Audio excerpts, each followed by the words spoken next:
And welcome in to the Sports Shuffle, where we can do this. Something that right now Jaden Daniels cannot do. I am Ow. flying Ryan Gilchrist along with Tampa Motormouth Joel Verlin, whose team has been on a bye and ready for the Patriots. I think, I hope, I pray this week. I'm not trying to throw shade at Jaden Daniels. It's just I'll get to more of why All I'm right. bringing that up in my final thoughts. But yeah, that was. I guess we'll start there with the injury to Dan, Jaden Dan, Daniels late Dan, in a blowout game against Seattle. Stop me when you've heard this story before. Dan Quinn said 100% it's on him that he was out there that long. Oh, for sure. I mean, it's 38-7. Yes, you're trying to score. Yes, I understand you're trying to build momentum for your team, try and give them something to build on for next week. Seattle looks like a fantastic team.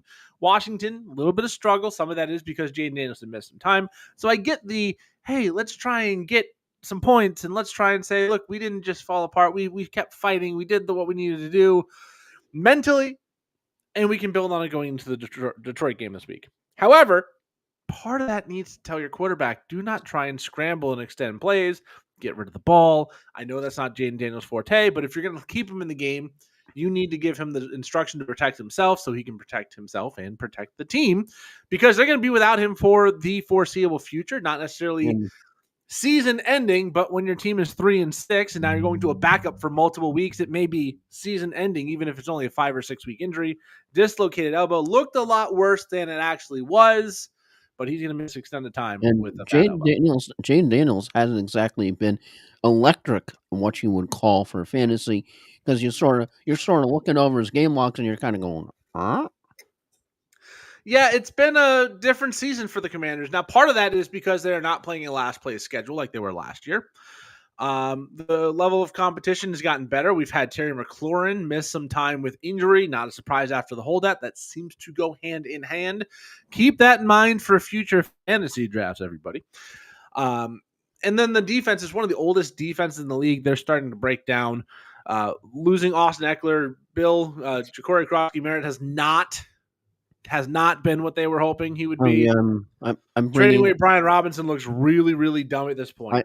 I have a fun fact in that game about running backs for the Commanders. Yeah. Yeah. Yeah.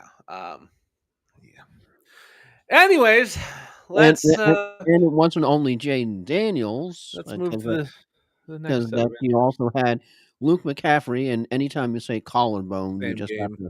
you have to wince a lot.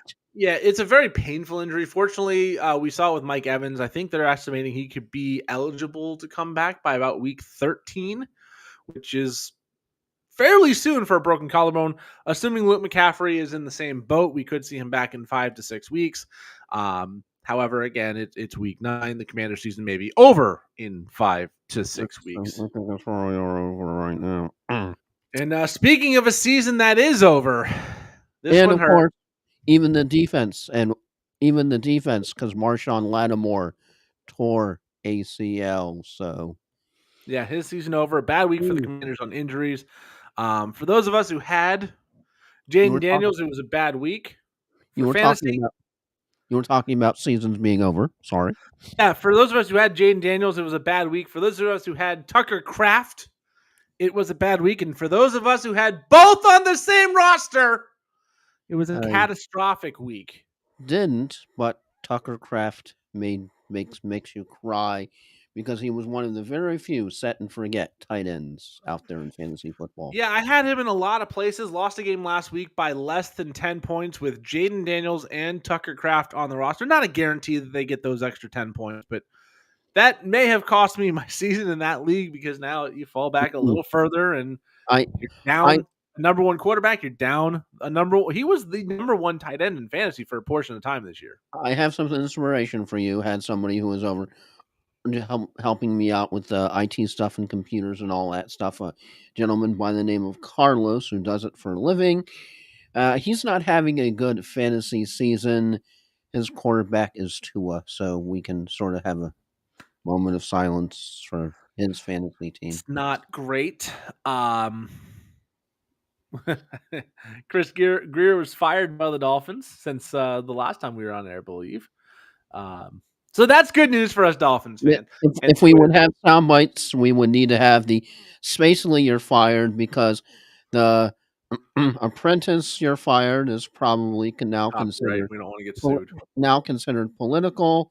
That Then too. you even have the Vince McMahon you're fired, somewhat controversial because he has had controversial times, needless to say, within the WWE. You do the search on the Google machine and you see holy shinoli. So Mr. Spacely is the only one who's left who can't be considered controversial. Yeah, the Greer family can no longer hurt me as much as they could last week.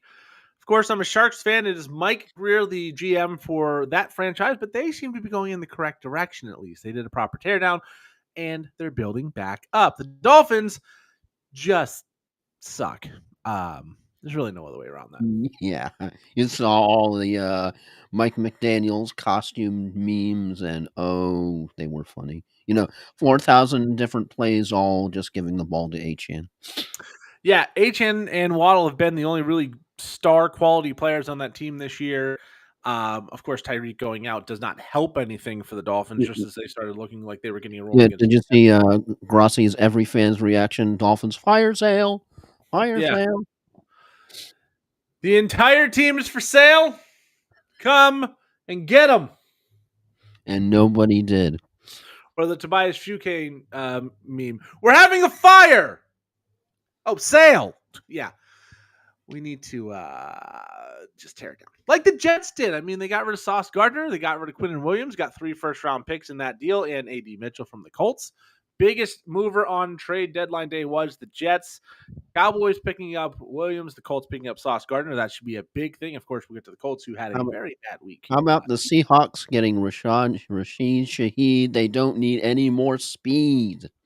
Rashid Shaheed, Jackson Smith and Jigba, and the breaking out Torrey Horton and A.J. Barnett tight Not ends even been very producing, good. apparently. I mean, you've got 3 good wide receivers. You still have Cooper Kupp, who maybe a little past his prime, but is a number 3 or 4 option. You're not doing too bad there. A.J. Barner's been good at tight end. And, of course, the two-headed monster that is Kenneth Walker and Zach Charbonnet in the backfield. The defense looks great. The offense is humming. Seattle's a team that legitimately could be a team to beat in the NFC. And how about Jacoby Myers escaping the Raiders? Yeah, going to Jacksonville. Brian Thomas Jr. left the game with an ankle injury. Travis Hunter went on IR with an injury in practice. Fortunately, not a tear to the ACL, but a non-contact knee injury. Typically ends up a lot worse than what this one was. They needed some help. Parker Washington was very good this week, but getting Jacoby Myers, he's a good piece for this team. If BTJ can come back fairly soon, they should be fine offensively, but they were getting very thin at wide receiver. Jacoby Myers is a good ad right there. So yeah, but just anytime you get to escape the Raiders, who even when they look good, they're still the Raiders. Yeah, they lost to the Jags last week. Jacoby's new team. And also, fairly breaking news: Kyler Murray going to the IR. Yeah, Will miss the next 4 weeks. not shocked at all. I know that teams and their fans are not supposed to cheer injuries, but how many Arizona Cardinals are probably going, it's Jacob Brissett again this week? Yes. Yeah, if you've got McBride, you've got Marvin Harrison Jr., you're very happy about this move. But it's not a long-term move in theory. Now, if Brissett goes on a long winning streak, they are going to tell Kyler Murray, you're still hurt. You're going to stay on IR. And that's just how it's going to be. But the Cardinals have looked really good with Brissett. It could be a symptom of playing Dallas. Arizona Cardinals are like the I don't want to play with you anymore meme when it's Kyler Murray. Yeah, and there was a lot of talk around trading Tua at the deadline, or thoughts about trading Tua, like send him to the Raiders for this. Send Tua and 2 picks for a 5th rounder so they would take the contract. Honestly, I wish we had just swapped with Kyler Murray and said, you know what, let's see what Kyler can do. You guys can have Tua. We don't want him. Take the dead cap hit, be in dead cap hell, be like the Saints, but you're out of Tua. See, I don't think that's what's going to happen with Tua. I think obviously he's going to finish out this season. We're not going to turn it over to a rookie backup who we got in the 7th round. That's just not going to happen. And then next year, I think it depends on what happens with the coaching situation. I don't expect McDaniels to be back, but who comes in to fill that void? Is it maybe someone like a Mike Tomlin and the Steelers don't win in the playoffs or don't make the playoffs because Baltimore is right there hard charging? Do they finally say, hey, the mediocrity's got to go and get a coach like Tomlin? Or do you get the next hot assistant coordinator type, bring him in to try and be the head coach, think you can salvage Tua? Or is it a guy that just goes, no, Tua is not the guy, kind of like Brian Flores was, and we move on. I just don't know the answer to that. But with each week, it looks more and more likely that the Dolphins will be in a position, if they want to try and get aggressive to go get a quarterback, they'll be able to do that. What are the options at this point? Let's say all of a sudden, put you in, you're the GM. What 2 or 3 options from the Dolphins right now? What you're hoping for, and there's been talk about this with Tyreek retiring instead of trying to come back. The Dolphins have said he's not going to be a part of this team going forward. You want him to retire. That way that cap hit disappears. Because if you willingly walk away, we don't owe you that money. You kind of, and this is going to sound terrible, you almost want it to be like Tua, you've got another concussion. You need to do the same thing. Hang it up. Maybe you're on the hook for a little bit of guaranteed money, but the overall bulk goes away. For the Dolphins at this point, if it was me at the trade deadline, I think I would have tried to at least explore what Tua can get you. If you could have made a deal like the Jets made getting rid of Sauce Gardner for Jalen Waddle, I think that would have been an interesting move. I don't think you move Achane. I don't think Achane translates to another team. I think he's very well fit for this Dolphins scheme, especially. And long term, it's just going to be tough because you need an offensive line. You need a defense. You need all of it. We just got rid of Jalen Phillips for a 3rd-round pick. Bradley Chubb is still there. You still got Zach Sealer. You still got Fitzpatrick on the back end. You need to get a corner. You needed to get some draft capital. Maybe not having a GM the week we do the trade deadline hurt the Dolphins in this point. But for me, it would be, let's see what we can do with Tua. Let's try and get him out of here for the least amount of cap casualty as we can. We don't want that dead cap. Let's see if we can't convince Tyreek to retire or find a trade that the other side is going to take all of the money that we still owe him. And then you really need to just build an offensive line and some defensive pieces. You're going to be bad for a couple of years. If you want to play out the Tua contract, I think after 2026, you can let him go, and there's really no dead cap. It's negligible at that point. Maybe you just say, look, we're going to build the offensive line in the draft. We're going to build some defensive pieces. We're going to roll with what we got in 2026, and we expect it to be bad. And in 2027, Tua, you're out the door. We're going hard after a quarterback in that draft. We've already got the line built in place, and see what happens from there. Okay. It's just a bad situation. Can't be any worse than this. It hasn't been worse than this very often, and it's getting sadder by the day. Speaking of the Dolphins, we'll talk about the Thursday night very briefly. Ravens 28-6 win over Miami, where Miami got to the red zone a lot and only got 6 points. Yeah, because just somehow the headline from this game is somehow McDaniel still has a job for the rest of the season. And it just seems like the ownership doesn't want to change head coaches during the season. That seems to be the entirety of the reason. And if you look back in history, this is actually the best, worst loss to the Ravens that the Dolphins have. Yeah, they usually aren't competitive with the Ravens. They at least hung around for the first half. Lamar Jackson looked good in his return. I mean, you got to say that. Next up, the Bengals defense, man. They lose the game to the Bears 47-42 on a late Colston Loveland 58-yard touchdown that had the running back for the Bengals, Chase Brown, swearing at reporters saying you just need to make one effing stop. Just one effing stop, man. We got to be able to do that. Ja'Marr Chase saying also. No, that was, I mean, Ja'Marr Chase said you got to make a stop. Chase Brown was a little more animated about it. Just, we got to play compromising effing football. We just need one effing stop here. Yeah, he drew criticism from Zach Taylor. Hey, you can draw criticism and be 100% correct. The Bengals offense looks fantastic. I think this is the 6th loss of the season where the Bengals have scored 30 or more, which is already the most in NFL history in a single season. And we're only 9 games in. The old record was 4. And the fun fact, you happen to mention him, Colston Loveland had a 76 route share in week 9 after a season high 78%. In week 8, his 22nd target share against the Bengals was a season high. Yeah. Losing Cole Kmet early in that game definitely gave him a few more opportunities, and playing the Bengals defense can make an offense look really, really good. Caleb Williams was the quarterback 1 on the week for fantasy. Don't get too high on your Bears. They were playing the Bengals. The Bears offense, hopefully for their sake, this is the launching point, but they were How, playing the Bengals. Let's see how they do against a team like Detroit, a team like how Minnesota with a about good Caleb defense. Williams also catching a touchdown? Catching a touchdown, I think, yeah, I think he had 2 catches in this game, which is just bizarre. But yeah, Caleb Williams was the quarterback 1 on the week with a monster week. And we got to mention Kyle Monangai filling in nicely for DeAndre Swift, who missed this game. Again, you're playing the Bengals. I So forget this may not be something that continues, but it was really good for this week. I forget which podcast or show it was, but somebody made the clever reference with Kyle Monangai to Mananamana. Oh, that's the footballers. Okay.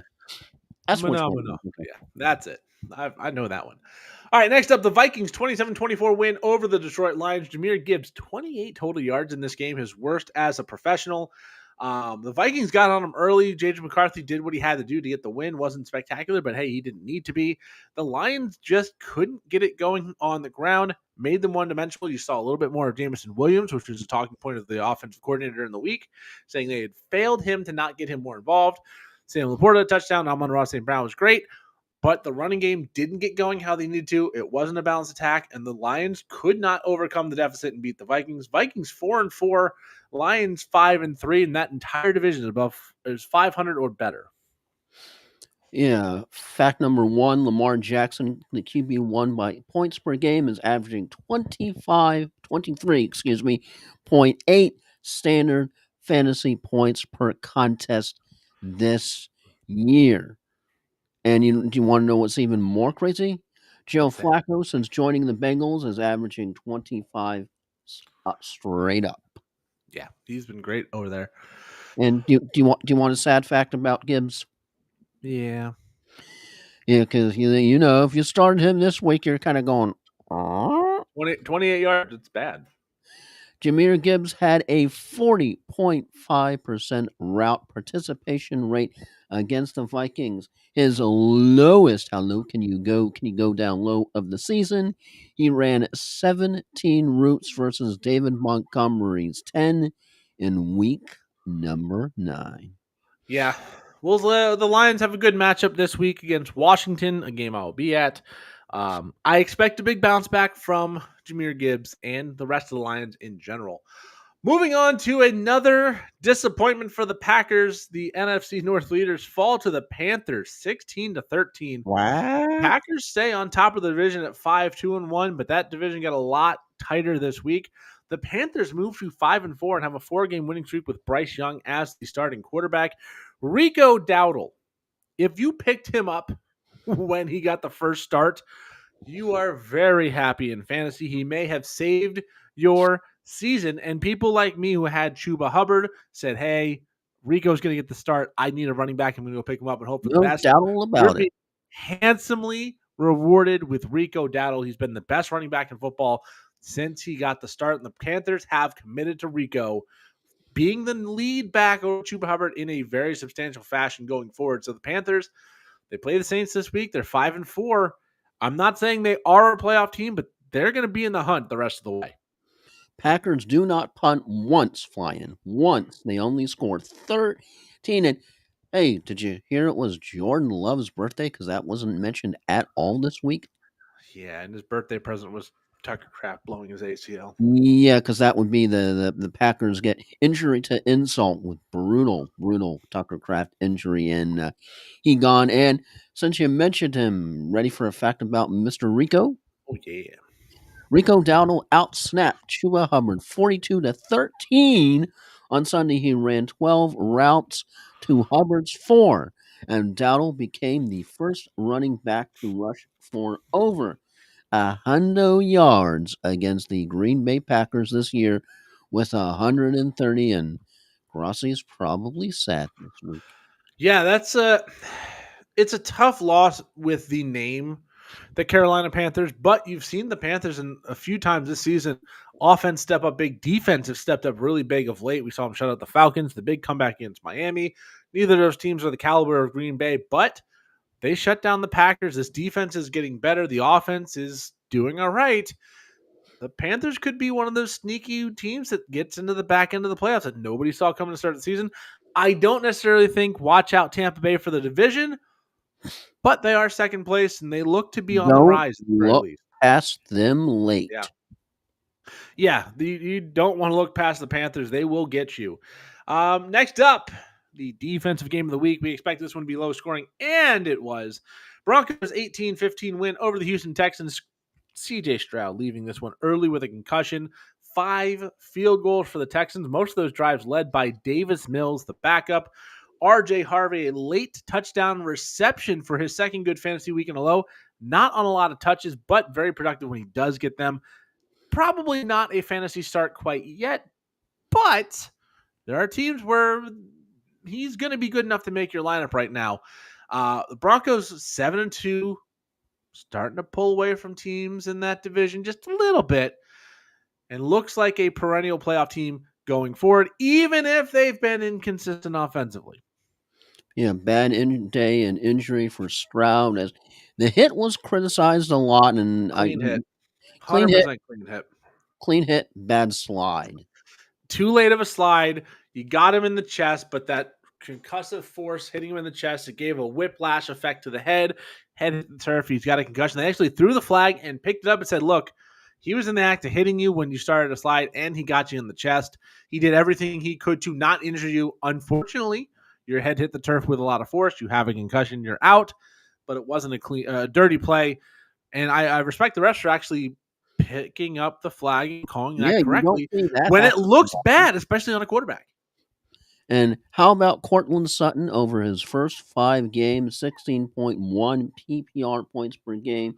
Over his last 4, 10. And Troy Franklin has out-targeted Sutton 32-25 over the last 4 games, but don't rage drop him. No, don't rage drop either one of them. Troy Franklin is becoming the number 2 for this team. They got to get more consistent on the offensive side of the ball. I don't know if that's making RJ Harvey more the lead back, getting him into a rhythm, relying on J.K. Dobbins a little bit more, or just giving some safer passing options, because it seems like Bo Nix loves to go deep to Troy Franklin, loves to throw the deep ball to Cortland Sutton, and sometimes he just overthrows him by a little bit. Next up, Patriots 24-23 win over the Atlanta Falcons. The Patriots 7-2. Yeah. Patriots are now 7-2. The Falcons lose on a late missed extra point. Drake London, though, with the hat trick, 3 touchdowns in this one. You wonder if Koo is somewhere going, ha, see, I'm not the only one. I mean, the Falcons have now lost a couple games because of bad kicking. If they had made the extra point, it probably goes to overtime. You don't know how it ends. Remember when everyone thought it was Younghoe Koo's fault? I mean, bad kicking is contagious, I guess. But yeah, 3 touchdowns for Drake London. We did see TreVeyon Henderson get his opportunity to be the number 1 player, and he was good. He wasn't great. He wasn't bad. He was just kind of an average, run-of-the-mill, middle-of-the-pack running back. So we'll see what happens with Ramondre Stevenson and his injury going forward. But the Patriots are at 7-2, leading that division. The Bills hot on their heels. We'll see if they can hold on. As this game, I just called it the Happy Drake Day. Drake London going nuts. Drake May having a massive point day. And it's just the Pats are back to dominating the NFL. No Brady, no Belichick, no problem. Every year we've got a team that goes from the bottom of the division to the top of the division because they make some improvements, but they also have a last place schedule. I do think some of this is the fact that you're playing teams like, well, you're playing the Falcons and the Saints and that whole division where it's a little soft. You're playing Cleveland. You're playing the Raiders. You're playing the Titans. The teams that finish at the bottom of the division. You've got a very easy schedule. Now, you're winning your games. You can't do anything about your schedule. I do think it's a little bit more paper tigery than we would like to admit. But the Patriots at 7-2, if they can beat the Bills, I mean, they did beat the Bills. You beat the Bills again, you've kind of proven me wrong. but I do think it's a little fluky right now. They're 7-2, looked as the top team. We'll see how they are next year. Maybe this is the team that's going to become a dynasty or become a perennial threat. It also could be the 2025 Washington Commanders next year for the Patriots. We'll just have to see. Next up, Ryan the Dable ripping 49ers. off his headset yet again. Yeah, the 49ers beating the Giants 34-24. Brock Purdy does not sound like he's coming back anytime soon. That injury was a little more complicated than they thought, but Christian McCaffrey, oh boy, he's still very, very good at football. The Giants, just without Scatterboo, without Neighbors, that offense is starting to stall. Jackson Dart is doing everything he can. Yeah, you saw Jackson Dart on the sideline, definitely with some emotion. Rough game. Yeah, I mean, you're missing your best running back, you're missing your best receiver, your tight end's inconsistent. Wan'Dale Robinson's done a really good job, but he's a number 2 receiver. He really is. The Giants just don't have the horses right now to be super competitive. And the 49ers, 6-3, near the top of the NFC. Yeah, Niners do it again. Kittle, not so much. Yeah. Next up, Pittsburgh's 27-20 win over the Colts. Game that wasn't as close to the final score would indicate. Steelers defense doing the Undertaker rising up. Yeah, they had a funeral in the parking lot for the Steelers defense, and then they get the 6 turnovers from the Indianapolis Colts. Some of that's bad offensive line play, getting Daniel Jones sacked and forced fumbles back there, but 3 interceptions. There was one late where 2 receivers went to the same spot, and neither one of them played the ball. Easy interception. Not all on Daniel Jones, but definitely his worst game as a Colt. They're still 7-2. They're still on top of the AFC South, still near the top of the AFC in the tie with Denver and New England at least. The Steelers, though, 5-3. The Ravens looked a lot better, so they need to keep winning, or the Ravens will track them down quite easily. Good to see the Steelers defense come through, and when that happens, I think the Steelers are going to be a very good team, but if that defense disappears, this offense is not built to win games 35-33 kind of style games.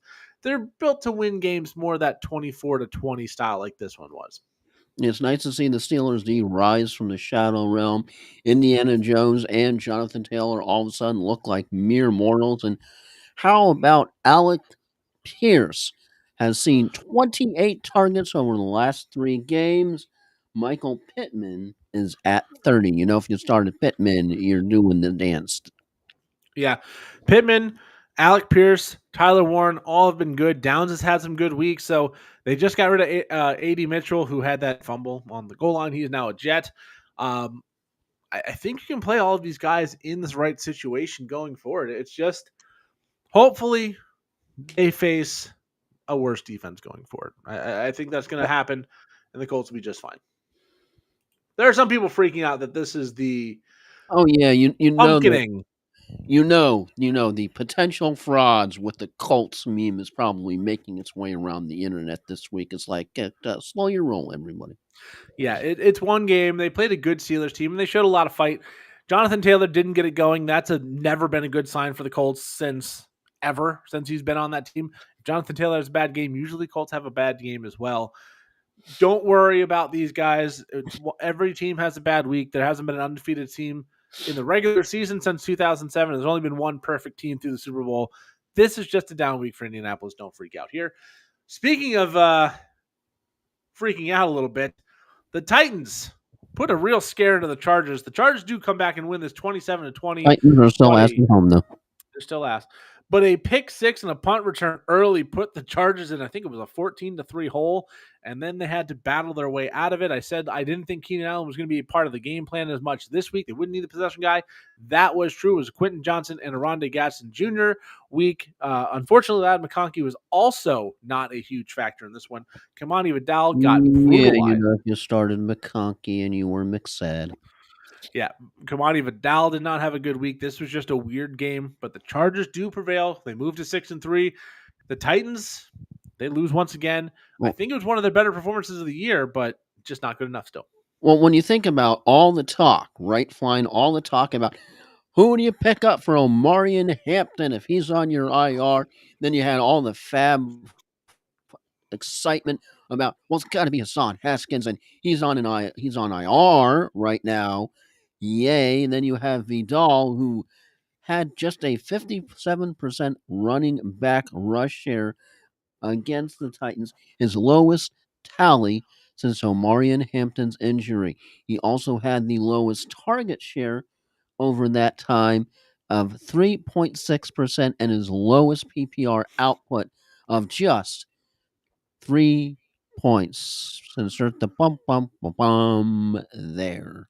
Yeah, But and yeah, the confusion at running back's not going to get any better because O'Marion Hampton expected to be out through the bye week at least before his practice window opens up in week number 13. That is the week of Thanksgiving, so we still got yeah. a little ways to go before we see O'Marion Hampton coming Is back. it Haskins? Is it Vidal? Answer is neither. Yeah, I think you can say the same thing for the Titans between Pollard and Spears. They're both decent plays, but Oh, you really don't yeah. want either one of them. Oh, yeah. Did you see on Reddit? What was it? You had somebody who I would imagine that they're getting flamed today because there's some rando person put Tony Pollard is expected to be traded. I can't tell you how or who, but I know per source, and it blew up, and hopefully they're banned today. Yeah, there's always a lot of that. I mean, Brees Hall was supposed to be traded. Tony Pollard was expected to be a trade candidate. I heard Achan and Waddle rumors, but none of them came through. It is hard to make NFL trades, but you don't go out and say, "I know, I can't tell you how I know, but I definitely know," and then you just look dumb. Speaking of looking dumb, the Saints Yeah, 34-10 loss to the Los Angeles Rams. If you had a Rams player, you had a good time. it was Matthew a Stafford shock 4 of a bad touchdowns. game. Yeah, Yeah. hey, Matthew Stafford 4 touchdowns. Puka Nakua with one of them. Adams with a couple. Kyron Williams had a touchdown on the ground. It was a big game for the Rams offense, defense. the Very, Saints very good. fucked up. Yeah. Alvin Kamara had a negative point game in a lot of formats, depending on what turnovers cost you. And Tyler Shuck did not do very good in his first start. He did get Juwan Johnson a touchdown. The Rams, very, very good team. One of the teams we expect to be in contention for a Super Bowl. So not a surprise to see the Saints go on the road and get beat in Tyler Shuck's first start, but not exactly an encouraging sign for Saints fans. If you had to start him, you were probably saying another word that rhymes with shuck. Ducks. Yeah. Yeah. Yeah. And That how mother about, ducker cost me a lot. Yeah, I got you. and you mentioned Alvin Kamara. Yeah. Normally 13.1 PPR, yeah, average, not great, but yeah, that's his combined score for the last 3 games. Yeah, I saw him with a negative 0.3 in one league. Oh, And that's buddy. just whatever turnovers cost you. That's the difference there. Rams moved to 6-2 on top of the NFC West and battling for the 1 seed in the NFC. Next up, the Jaguars beat the Raiders 30-29 in overtime. Jags. The Raiders suck. OMFG Jags. You almost lost to the effing Raiders. Brock Bowers, though, he is back. And he had a hat trick this week. If you had London and Brock Bowers, congratulations. You probably weren't losing no matter what else the rest of your lineup did. Like Pac-Man. Oh, nope. Yeah. You get 6 touchdowns from 2 players. You could be playing Jordan Love, who had a terrible week. You could be playing Alvin Kamara. You could be playing all these bad players. Do the Hulk Hogan. What you gonna do when I run wild all over you? Yeah, but the Jags do get the win. They move to 5-3. They stay in contention for both the wild card and that division. You don't want to fall 3 games back of the Colts this early on. You still have some head-to-head matchup, though. Big win. They are getting help with Jacoby Myers. Travis Etienne looks very, very good. I think Trevor Lawrence is the problem here. I really do. And unfortunately, they're stuck with him because of a bad contract, similar to Miami with Tua. And you mentioned Double B. Brock Bowers had a 34% target share against the Jags and scored 43.3 PPR points, the second highest tight ends total dating back to at least 2011. Darren Waller scored 45 PPR points for the Raiders back in Week 12 of the Week 13. Excuse me, of the 2020 season.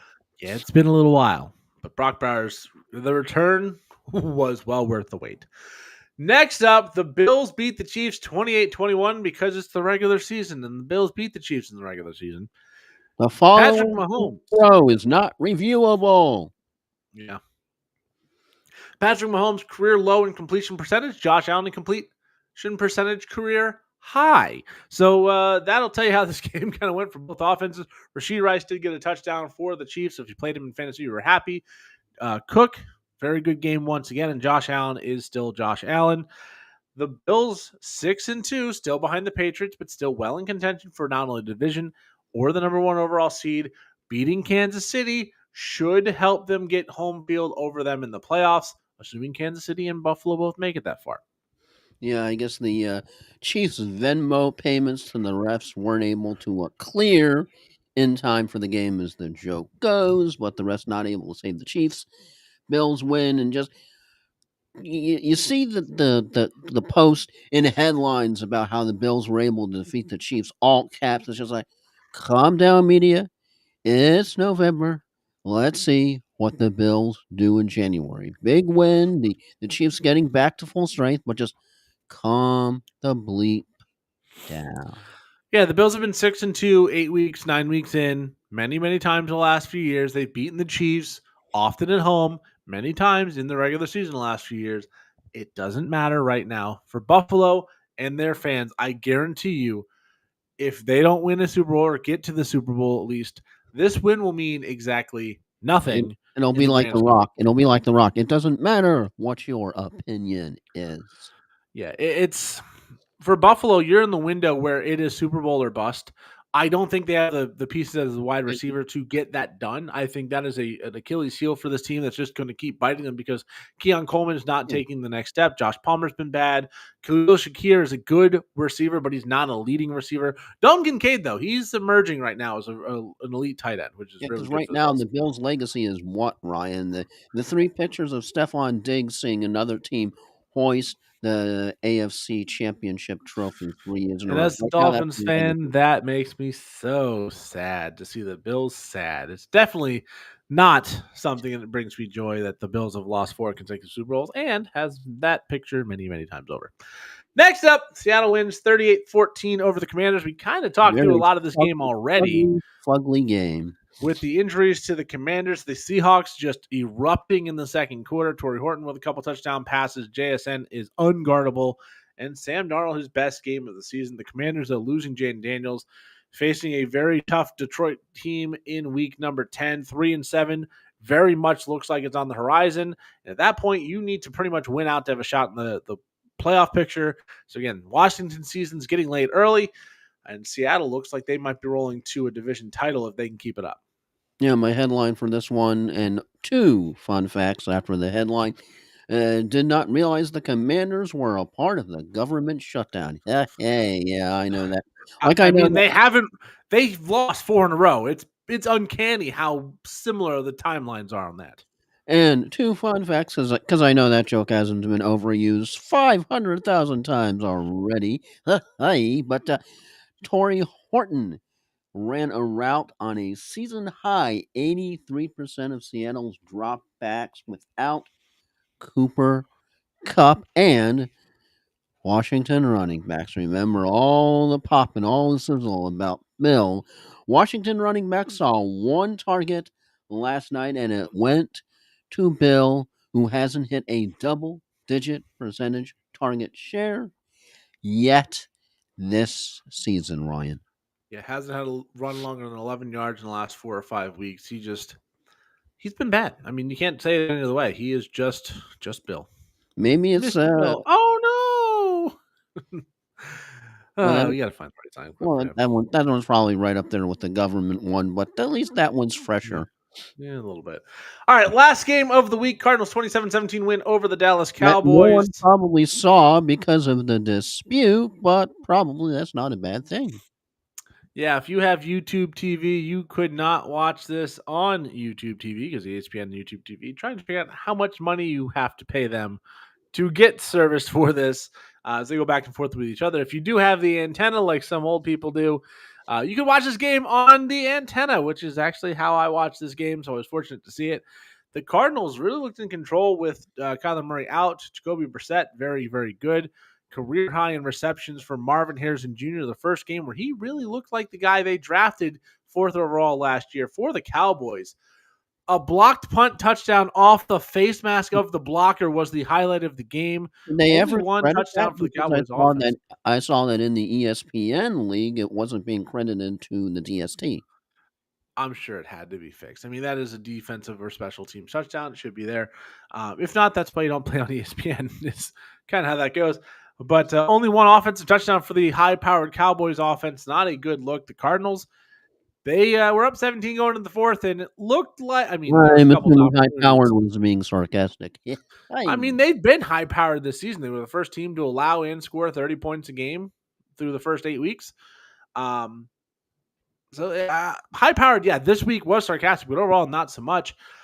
But the Cardinals were up 27-10. Cowboys got a touchdown. They bypassed kicking the field goal. This game could have gotten a lot more uncomfortable. The Cardinals, though, I think due to some ineptitude on the Cowboys' part, survived this one and get a 10-point win. Yeah, this one you just have some of the images. You have CeeDee Lamb just reacting to Harrison Jr.'s touchdown. Wow. Fried Deron Bland on that one. Then, of course, you gotta love. You have to love when that's gonna be a meme. But what the CeeDee Lamb one? Yeah, the CeeDee Lamb. Oh, yeah, that's gonna be a meme. And then you have Pickens giving the ball to Cardinals first before giving it to the ref, and then getting a penalty disqualification warning, and then not giving any ducks about it at all. You just have Pickens. Pickens is gold. Yeah, Pickens is fun. He shouldn't have done that. He hurt his team in that moment, but as a fan, it was funny. His wallet will be lighter. And then Stephen A. Smith after the Jake Ferguson fumble, leaving Jerry with the I'm out type heading on out as he puts his hand on Jerry Jones' shoulder. Well, time to hit the old dusty trail, Jerry. I'm out of here. He's got to scream out some more. I mean, put out some more videos. So yeah, but that was just not. That was like I think it was the Packers Panthers game where you had I forget who it was. Someone did a 2-fist pump celebration, and they got penalized. He had a 2-pump. Yes, Keegan Michael Key's got to make a new skin. He even said so. He did 2 pumps. That's legal. I mean, I'm trying to figure out why is 2 pumps bad. It's not violent. It's not any kind of gun. It's not threatening anybody. You're not taunting anybody. Yeah. Also, while we're on this topic of Stephen A. Smith, worst take of the week: the firing of Chris Grier being race inspired. The dude sucked. Yeah, the dude sucked as a GM. If you are a Dolphins fan, you don't care what race the GM was. Are you kidding me? You could say, put my face in front of the name Chris Grier and say, this is the GM. I'd say that guy deserves to be fired because he sucked. Okay? He was the reason we look at our draft. Look at our draft picks. Our draft picks have been terrible. Our draft picks have been terrible. The Tua contract is terrible. The Tyreek Hill contract is terrible. You've kept this head coach that is just a fool. And when you're winning games, being a clown and being jokey, haha, that's fine. When you're 2-7, shut the hell up and be a head coach. And that's not what this guy is. He had to go. And I saw people online who were Dolphins fans, who do content stuff for the Dolphins, who in many cases self-identified as, hey, I'm a black guy who does this. This was not racist. This dude sucked. Not every time someone of a minority or a gender or a sexuality gets let go, it's because of hate. Sometimes they're just bad at what they do. And you know what? For all the people that are like, hey, DEI is bad, which I'm not talking about whether it is or is not, that's what you want. Hey, this guy sucked. He's gone. Anyways, while you brought up Stephen A. Smith, I wasn't going to bring it up otherwise. And I was like, you know what? There's a window here. Anyways. Before we go to final thoughts, can we... we still got the game. Can we... We still got the other game to pick. The Thursday nighter. Oh. But go ahead. And then after the Thursday night, after the game pick, after we pick our noses, can we do winners and losers? Oh, we can do winners and losers right now. Oh, okay. Since we're probably sure who we might be picking for the game, right? Yeah, it's pretty clear. Well, I think we can try to make the argument for the Well, let's just do Raiders. that now. Denver and Las Vegas. For Vegas, you're playing Ashton Genty and Brock Bowers. End of list. For the Broncos, Bo Nix, Cortland Sutton, J.K. Dobbins, Troy Franklin's in consideration. R.J. Harvey's in consideration. The Broncos are 7-2, leading the AFC West. The Raiders are the Raiders. Joel, who do you got? Yeah, I know you're trying to talk about how the Raiders offense is back, how they almost defeated the Jags, how the Broncos seem to pull things out in the fourth quarter, but where are they the rest of the game? You've got to go to the Broncos. You saw how they were in the game against the Texans with the defense. I know the Raiders are charging. I know you can make it so Charging to the bottom. it's a Thursday night reverse logic type thing. You're telling me there's a chance. You gotta go Broncos. Broncos want it more. They have the better team. Is there a chance the Raiders can win? Okay, Of maybe. course, it's the NFL. Yeah, but I think any sane person is picking the Denver Broncos in this situation. Yeah, Thursday night football, home teams are much better than road teams just because it's a short week. You have that extra travel. It's just a lot of stress. The Broncos are the better team in this matchup. And And now that means the Raiders are going to win. I doubt that. And yeah, it's just hard to see a way that the Raiders win this game. Geno Smith has been really bad for the most part all season long. Maybe getting Brock Bowers back helps him out, but they just got rid of one of their top wide receivers, so they're going to be even less offensively inclined. Denver still got one of the best defenses, and we've seen Denver beat great teams by playing one quarter of football on the offensive side of the ball. I mean, the Giants are better than the Raiders. They beat them playing one good quarter of football. We saw them do the same thing against the Philadelphia Eagles early in the season. The Broncos are going to win this game. All right, winners and losers. Let's go. All right, I have 7 losers, 5 winners because there were a lot more losers. There's got to be at least one Dolphin on this list. Oh, we're getting to that. No, Number I can't 7, wait. Colts. Jones and Taylor turned into mere mortals. Potential fraud alerts, as I said earlier, incoming for at least this week. And I know, Yeah. as we said, it's only 1 week, but you I'm gotta not put willing them to put him on fraud alert yet, but I understand with the history of Daniel Jones why people jump to that.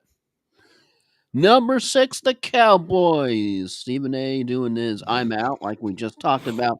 The Jerry That represented wasn't even the best part. Jerry representing the whole brutal night. As expectation was dim, boys, reality was a win was not in the cards.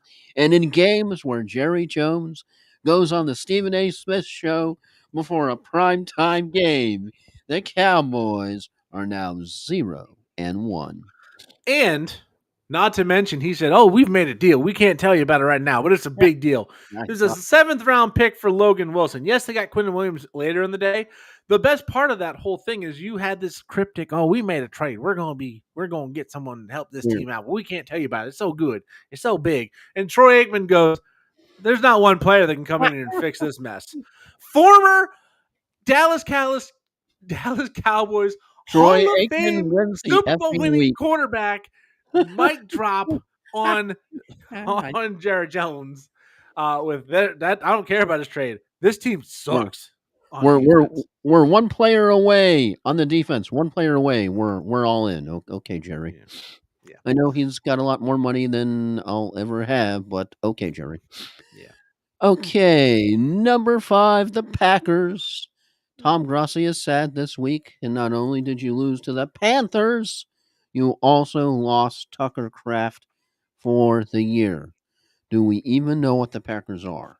Do we? I think it's still a very good team. They've always had this weird laterally tiered wide receiver room with Watson, with Reed, with Wicks, with Dobbs, with Kraft, with Musgrave, now with the other rookie they had just gotten this year that wasn't Matthew Golden, Sevion Williams. They've had this laterally tiered. They have enough weapons to be fine. But it's never a good look to lose to a team like the Panthers, which again, the record is 5-4. They're not as bad of a team as the perception for most people is right now. But it's not a good loss, especially when you lose one of your best offensive weapons in the process. And Golden left with a shoulder injury. Yeah, doesn't help. Number four, the Commanders. I did not, of course, yeah, blah blah. Commanders shut down. Blah blah blah blah. Why was Daniel still on the field? And not only do you have McLaren, who all of a sudden, hey, he's back for one game, and now he's back on the injury list again. Of course, McCaffrey injury, Lattimore injury, and Daniels injury. The Commanders are just absolutely wrecked. I'd be surprised if they don't win any more games going forward.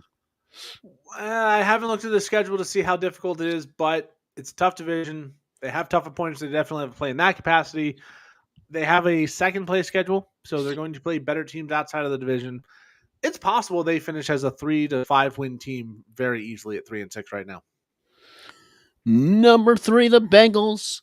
Chase Brown said it best. Finish that game, and I won't say the word, but yeah, he said it best, and that pretty much sums up their entire bleeping day. Yeah, that was sad. Number two, Jags. You almost lost to the flippin' Raiders. No soup for you.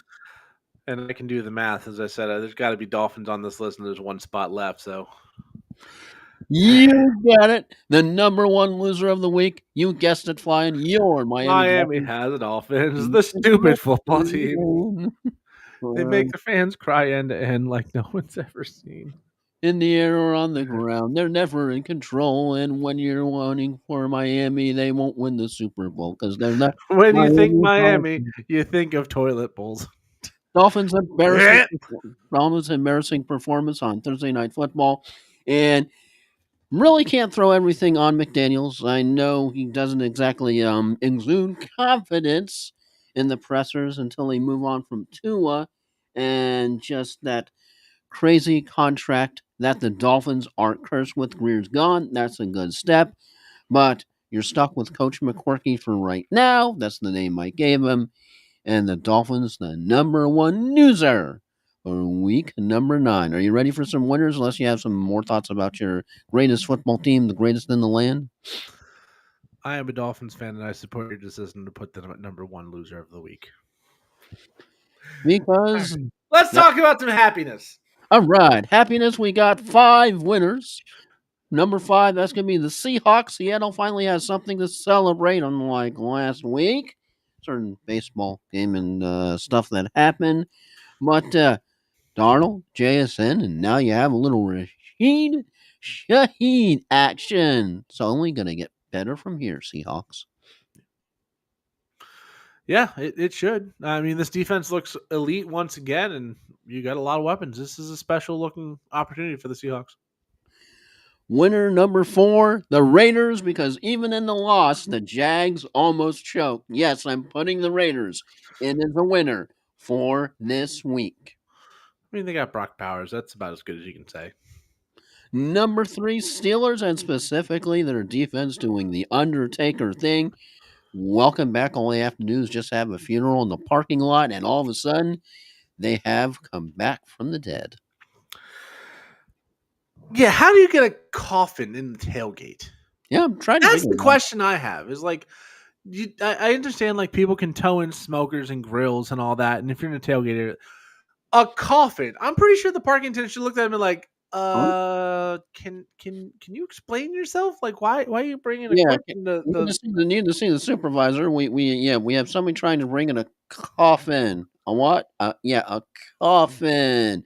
You know the box for the dead. Yeah, they got one of those here. Do we have any kind of guidelines or things that we need to do if someone brings one of those into it? Are they wearing black and gold? Yes, they are. Let them in. All right. Number 2, Bears, nice bounce back and a heck of a day for that offense and all that trickeration that maybe the Detroit Lions could have used some of that from their former offensive coordinator. Yeah, Bears defense looked like crap, but the offense looked really good, and they came back from not needing to come back and then needing to come back because they blew a 14-point lead in about a minute at the end of that game, but they got the win. And the number 1 has to be the Ravens needed Lamar Jackson back. Such a big win. such a big way. Week before, even with freaking Huntley, they all rallied around, got the win without Lamar coming back. Then he came back, and it's pretty much must win going forward. But the Ravens needed a win; they got a win. I mean, every win is a must win, but it's just nice to see them absolutely be a good football team as opposed to a bad football team setting themselves up so they can go into the playoffs and lose right before the Super Bowl because we know that's what they do. Yeah, that's what's going to end up happening. But you got Lamar Jackson back. He looked great against the bad Miami team, and he did what he got to do. Hopefully, for their sake, they can get it rolling. Of course, they still got 2 games against Pittsburgh, who they're trying to track down. You win both of those games, you just got to play even with Pittsburgh the rest of the way. Rest of the way in that division is yours. And do you have 1 or 2 winners and losers for this week, other than your Dolphins? Man. I will say the winners are the Colts and the Cowboys for getting the pieces off the Jets to help their defense. Those are good players, Sauce Gardner and Williams. I say the loser in the current aspect are Jets fans. You had a bye week and got brutalized by your team with the trade, so good job on that. Yeah, did you see the reporter getting smacked down by the Jets GM? This is not a teardown. Yeah, it's not a teardown. I'm just getting rid of some of my best players. That's fine. Yeah. And I'd say the loser of this week, Patrick Mahomes, his worst week as a professional on completion percentage. That's not what you want to see. And then the winner of life, Josh Allen, best week of his career on passing completion percentage, and he's still Josh friggin' Allen. And you see the cartoon and all that fun stuff. Did you see the cartoon meme of Patrick Mahomes and Travis Kelce crying as kids? I didn't, but that's all right. All right, let's move to final thoughts, and we'll start with Joe. All right, so my final thought is very quick to make up for all the yammering that I've been doing, but how about flying Matthew Stafford having more passing touchdowns over his last 2 games than the Tennessee Titans have had total offensive touchdowns across the entire freaking season? 9-8.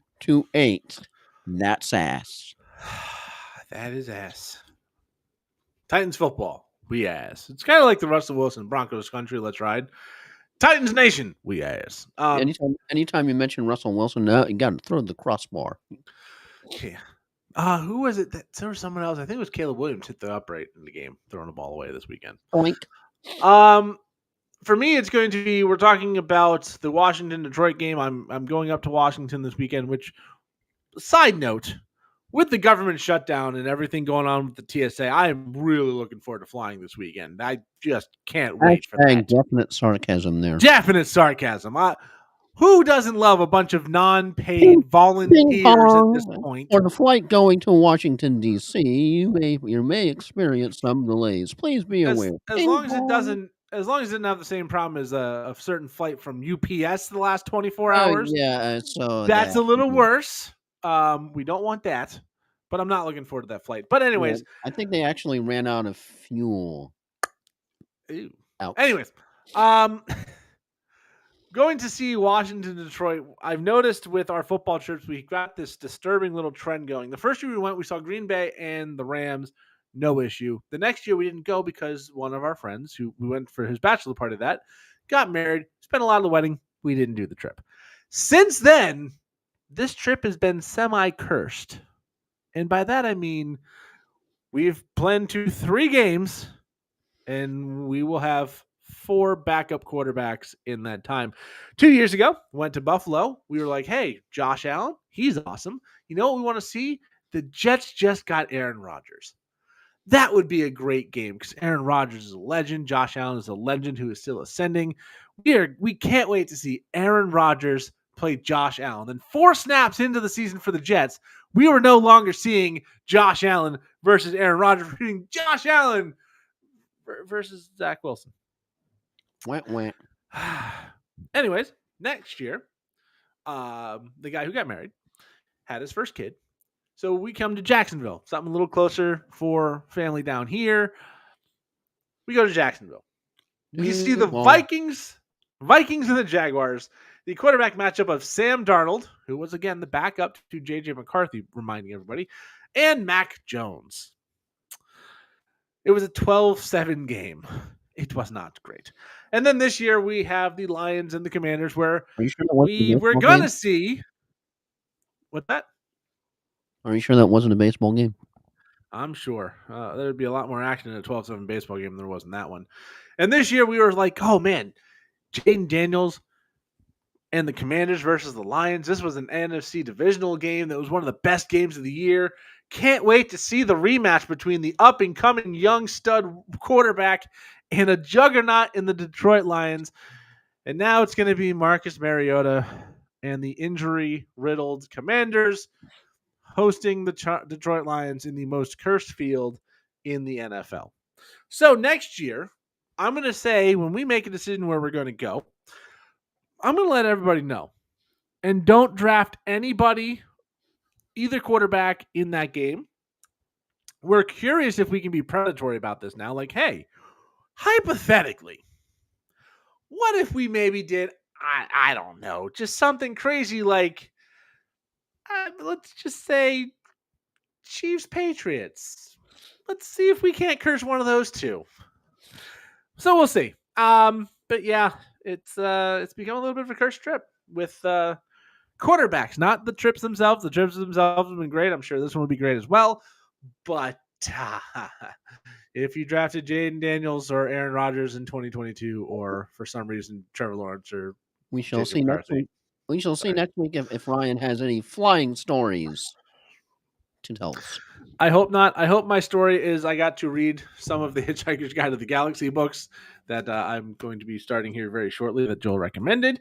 And I can say, look, these were good books. Not, oh my God, the flight almost landed in the Hudson, which would be weird because we're not going that far north. But anyways, that's our time. I am Flying Ryan Gokers along with Tampa Motormouth Joel Verl.